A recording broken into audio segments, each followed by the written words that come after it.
महत्मस्या 15। भोलेनाथ की कृपा से आरंभ करते हैं आज की पवित्र कथा। बोलिए हर हर महादेव।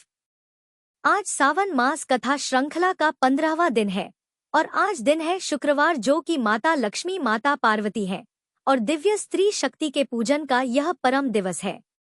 आज हम भावपूर्वक वंदन करते हैं भगवान शिव के सत्यनारायण स्वरूप को, जो सच्चाई, सौम्यता और धर्म के रक्षक हैं।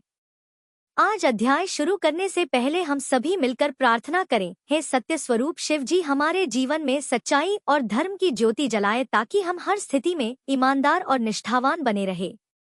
हे मां लक्ष्मी, हमारे जीवन में समृद्धि के साथ साथ संयम, संतोष और शांति का वास करें। हे मां पार्वती, हमारी साधना में स्थिरता, प्रेम और भक्ति की गहराई बढ़ाए। यदि हमारी श्रद्धा में कोई अधूरापन हो, कोई त्रुटि पूजा या कथा में रह गई हो, तो कृपया हमें क्षमा करें। आइए अब आज के अध्याय से पहले जान लेते हैं आज के पंचांग के बारे में। आज दिनांक है 25 जुलाई और दिन है शुक्रवार और आज सावन मास के शुक्ल पक्ष की प्रतिपदा तिथि है, जो कि पूरा दिन रहने के बाद रात 11:22 पर समाप्त होगी। और आज ब्रह्मा मुहूर्त सुबह 4:22 से 5:10 तक रहेगा। सूर्योदय का समय सुबह 5:58 और सूर्यास्त का समय शाम 7:08 होगा। इसके अलावा आज पुष्य नक्षत्र पूरा दिन रहने के बाद शाम 4 बजे तक समाप्त होगा। इसके बाद में आश्लेषा नक्षत्र प्रारंभ हो जाएगा और आज राहु काल का समय सुबह 10:30 से दोपहर 12 बजे तक रहेगा। आइए अब मां लक्ष्मी जी की कथा के साथ ही शुभारंभ करते हैं आज के अध्याय का। एक गांव में एक बार एक साहूकार रहता था। उस साहूकार की एक पुत्री थी। वह हर दिन नियम से पीपल सींचने जाया करती। पीपल के वृक्ष में से हर दिन लक्ष्मी जी प्रकट होती थी और वह चली जाती। एक दिन लक्ष्मी जी ने साहूकार की बेटी से कहा, तू मेरी सहेली बन जा। लड़की ने कहा, मैं पिता से पूछकर कल आऊंगी। साहूकार की बेटी ने घर जाकर अपने पिता को सारी बात कह दी। तब उसके पिताजी बोले, बेटी वह तो लक्ष्मी जी है, अपने को और क्या चाहिए, तू लक्ष्मी जी की सहेली बन जा। दूसरे दिन वह लड़की फिर गई। तब लक्ष्मी जी पीपल के पेड़ से निकल कर आई और कहा, सहेली बन जा। तो लड़की ने कहा, बन जाऊंगी। और फिर इस तरह दोनों सहेलियां बन गई। लक्ष्मी जी ने उसको भोजन का न्योता दिया। घर आकर लड़की ने अपने माँ पिताजी से कहा कि मेरी सहेली ने मुझे भोजन का न्योता दिया है। तब पिता ने कहा कि सहेली के जीमने जयो पर अपने घर को संभाल कर जाना।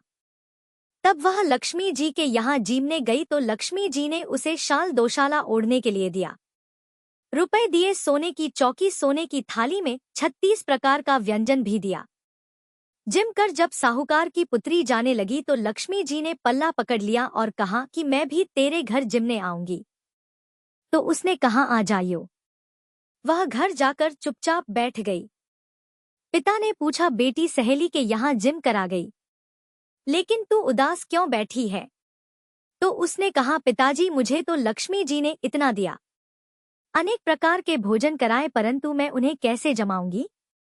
अपने घर में तो कुछ भी नहीं है। तब उसके पिता ने कहा कि गोबर मिट्टी से चौका लगाकर घर की सफाई कर ले। 4 मुख वाला दिया जलाकर लक्ष्मी जी का नाम लेकर रसोई में बैठ जाना। लड़की साफ सफाई करके लड्डू लेकर बैठ गई। उसी समय एक रानी नहा रही थी।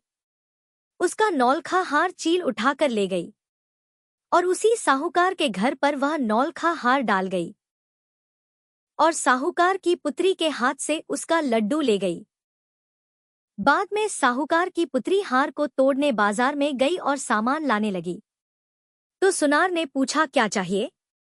तब उसने कहा, सोने की चौकी, सोने का थाल, शाल दुशाला दे दो, मोहर दे दो और सामग्री दे दो। 36 प्रकार का भोजन हो जाए, इतना सामान दे दो।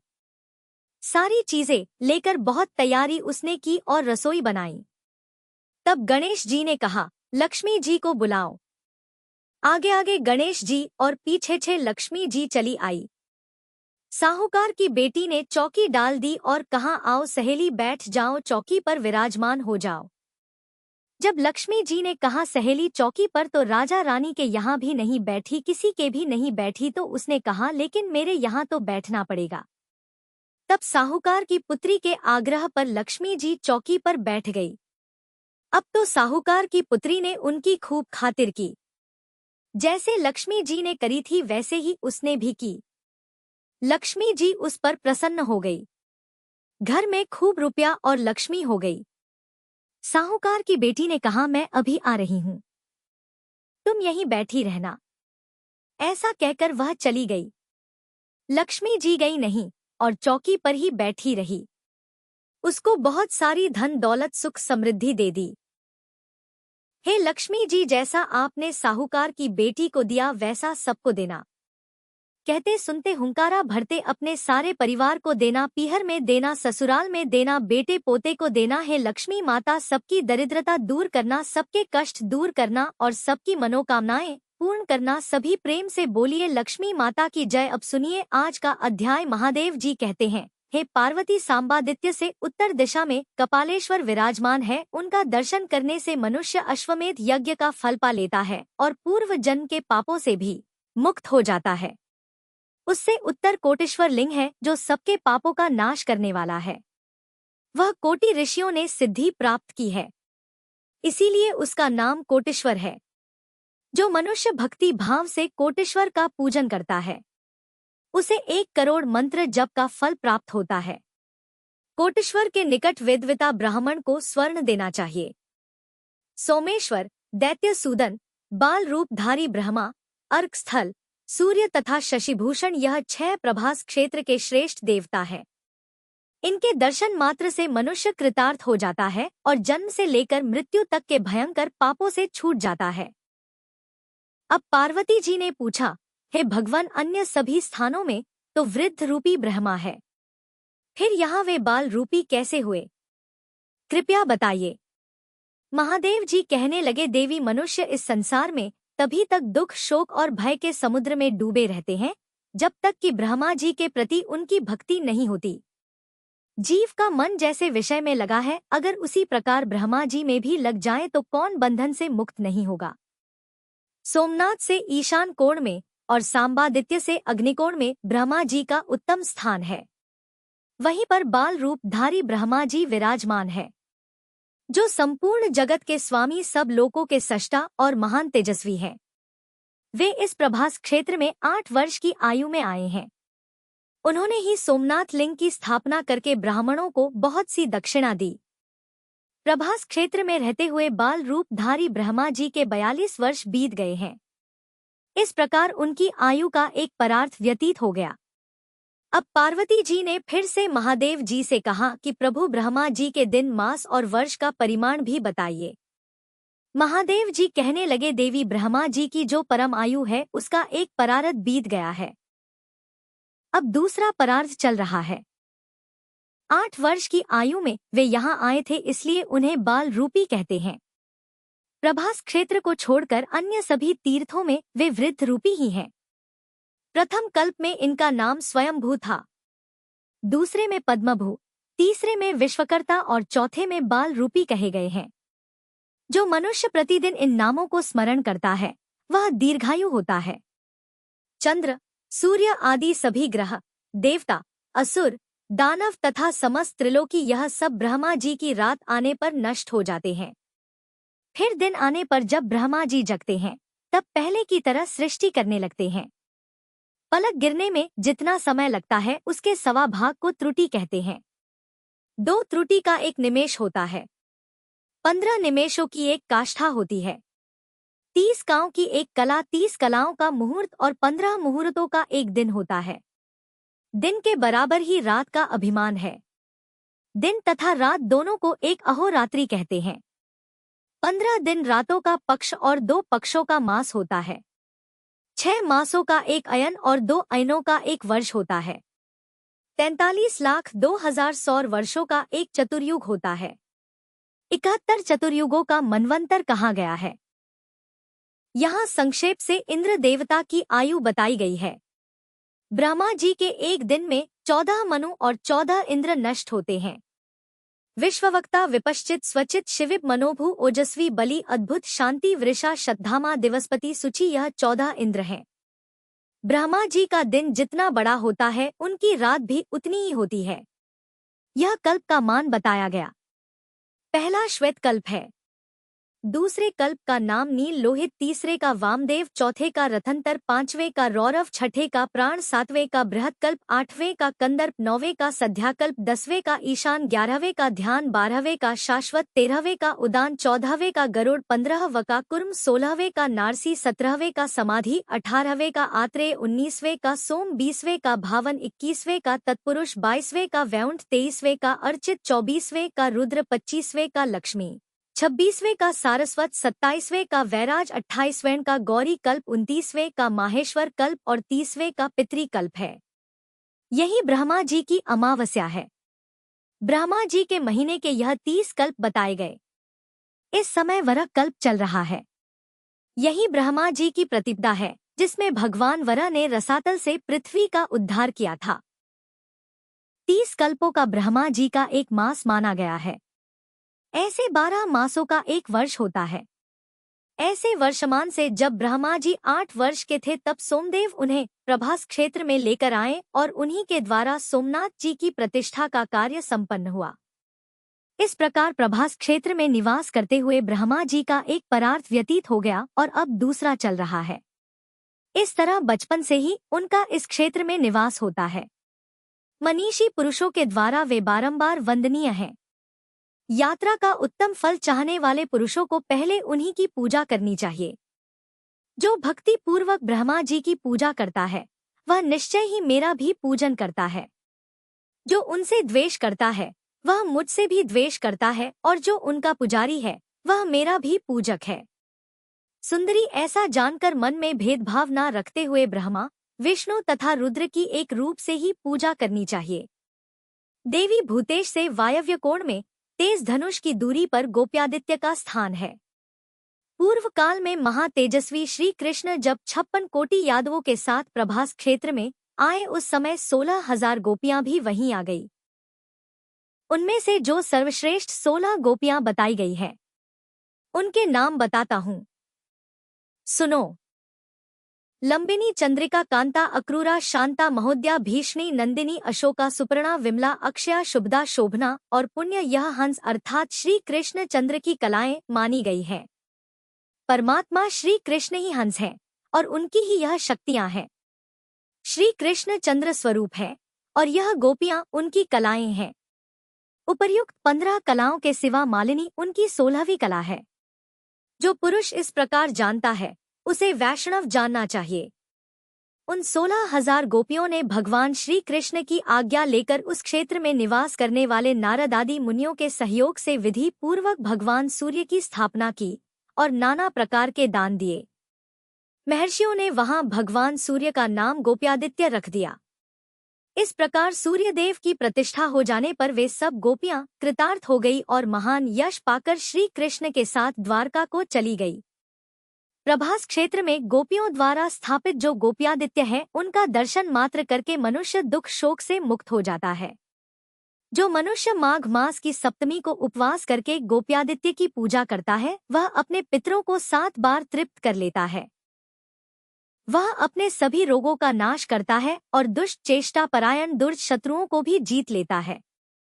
सप्तमी को तेल का स्पर्श ना करें, नीले रंग का वस्त्र ना पहने, आंवला लगाकर स्नान ना करें और कहीं किसी के साथ विवाद भी ना करें। नील केंगे वस्त्र धारण करके द्विज जो भी स्नान, दान, जप, होम, स्वाध्याय तथा पित्त तर्पण आदि कर्म करता है वे तथा इसके 5 महायज्ञ भी उस नील सूत्र के कारण नष्ट हो जाते हैं। अगर ब्राह्मण नील कांगा हुआ वस्त्र अपने अंगों में धारण कर ले तो रात दिन उपवास करके पंचगव्य पीने से ही शुद्ध होता है। अगर किसी ब्राह्मण के रोमकूपों में नील के रस का अर्थात नील मिश्रित जल का प्रवेश हो जाए तो वह पतित हो जाता है और 3 कृच्छ व्रत करने पर ही उसकी शुद्धि होती है। अगर ब्राह्मण भूल से भी नील वृक्षों के बीच में से निकल जाए तो वह दिन रात उपवास करके पंचगव्य पीने पर शुद्ध होता है। अगर ब्राह्मण के शरीर में नील की लकड़ी गड़ जाए और रक्त दिखाई देने लगे तो उसे चांद्रयान व्रत करना चाहिए। देवी जो अनजाने में नील का दातून कर लेता है वह 2 बार कृच्छ व्रत करने पर उस पाप से शुद्ध हो पाता है। पार्वती कुरुक्षेत्र में 1,00,000 गोदान करने से जो पुण्य मिलता है वह सब गोप्यादित्य के दर्शन मात्र से ही प्राप्त हो जाता है। अब जानिए भगवान शिव के नागेश्वर ज्योतिर्लिंग के बारे में। साथ ही इस वीडियो के लास्ट में आप 12 ज्योतिर्लिंग मंत्र का हिंदी अनुवाद भी सुनेंगे। यह ज्योतिर्लिंग गुजरात प्रांत में द्वारकापुरी से लगभग 17 मील की दूरी पर स्थित है और इस पवित्र ज्योतिर्लिंग के दर्शन की हमारे शास्त्रों में बहुत बड़ी महिमा बताई गई है। शास्त्रों में मान्यता है कि सावन के महीने में जो भी नागेश्वर ज्योतिर्लिंग की उत्पत्ति और महात्म्य की कथा सुनेगा वह सारे पापों से मुक्ति पाकर समस्त सुखों को भोगता हुआ अंत में भगवान शिव के परम दिव्य परमधाम को प्राप्त हो जाएगा। हिंदू धर्म के अनुसार नागेश्वर अर्थात नागों का ईश्वर होता है और यह विष आदि से बचाव का सांकेतिक भी है। रुद्र संहिता में इन भगवान को दारुका बने नागेशम कहा गया है। पुराणों में नागेश्वर ज्योतिर्लिंग की जिस कथा का वर्णन है उसके अनुसार सुप्रिय नामक एक बड़ा धर्मात्मा और सदाचारी वैश्य था। वह भगवान शिव का अनन्य भक्त था। वह निरंतर भगवान शिव की पूजा आराधना और ध्यान में तल्लीन रहा करता था। अपने सारे काम वह भगवान शिव को अर्पित करने के बाद ही करता था। वह हर समय हर क्षण मन वचन और कर्म से हर समय भगवान शिव की पूजा में और ध्यान में ही तल्लीन रहा करता था। उसकी इस शिव भक्ति से दारुक नाम का एक राक्षस बहुत क्रुद्ध रहा करता था। उसे भगवान शिव की यह पूजा किसी भी तरह से अच्छी नहीं लगती थी और वह निरंतर इस बात का प्रयास किया करता कि सुब्रे की पूजा अर्चना में विघ्न पहुंचा सके। एक बार सुप्रीम नौका पर सवार होकर कहीं जा रहा था। उस दुष्ट राक्षस दारुक ने यह उपयुक्त अवसर देखकर नौका पर आक्रमण कर दिया। उसने नौका में सवार सभी यात्रियों को पकड़कर अपनी राजधानी में ले जाकर कैद कर लिया। सुप्रिय कारागार में भी अपने हर दिन के अनुसार भगवान शिव की पूजा आराधना करने लगा। अन्य बंदी यात्रियों को भी वह शिव भक्ति की प्रेरणा देने लगा। दारुक ने जब अपने सेवकों से सुप्रिय के विषय में यह समाचार सुना तब वह बहुत क्रोधित होकर उस कारागार में जा पहुंचा जहां सुप्रिय बंद था। सुप्रिय उस समय भगवान शिव के चरणों में ध्यान लगाए हुए दोनों आंखें बंद किए बैठा था। उस राक्षस ने उसकी यह मुद्रा देखी तो अत्यंत भीषण स्वर में उसे क्रोध में डांटते हुए कहा, अरे दुष्ट वैश्य, तू आंखें बंद कर इस समय कहाँ कौन से उपद्रव और षड्यंत्र करने की बात सोच रहा है। उसके यह कहने पर भी धर्मात्मा शिव भक्त सुप्रिय की समाधि भंग नहीं हुई। अब तो वह दारुक राक्षस क्रोध से एकदम पागल हो उठा। दारू क्रोधित होकर जैसे ही सुप्रिय का वध करने के लिए आया तो उसे देखकर सुप्रिय भगवान शिव से रक्षा करने की विनती करने लगा। अपने सच्चे भक्त की पूर्ण विश्वास से भरी हुई विनती सुनकर भगवान शंकर जी उसी क्षण उस कारागृह में एक ऊंचे स्थान पर चमकते हुए सिंहासन पर स्थित होकर ज्योतिर्लिंग के रूप में प्रकट हो गए। तब अपने भक्त की रक्षा करने के लिए भगवान शिव ने पाशुपतास्त्र से दारुका और उसके सैनिकों के अस्त्र शस्त्र को नष्ट कर उन सभी का वध कर दिया। वैश्य सुप्रिय ने उस ज्योतिर्लिंग का विधिवत पूजन किया और फिर भगवान शिव से इसी स्थान पर स्थित हो जाने का आग्रह किया। भगवान शिव अपने भक्त का आग्रह मानकर वहीं ज्योतिर्लिंग के रूप में स्थित हो गए। इस प्रकार ज्योतिर्लिंग स्वरूप भगवान शिव नागेश्वर कहलाए और मां पार्वती भी नागेश्वरी के नाम से विख्यात हो गई। जय भोलेनाथ। आज के अध्याय में बस इतना ही। अगले भाग में फिर मिलेंगे। तब तक शिव भक्ति में जुड़े रहिए। हर हर महादेव।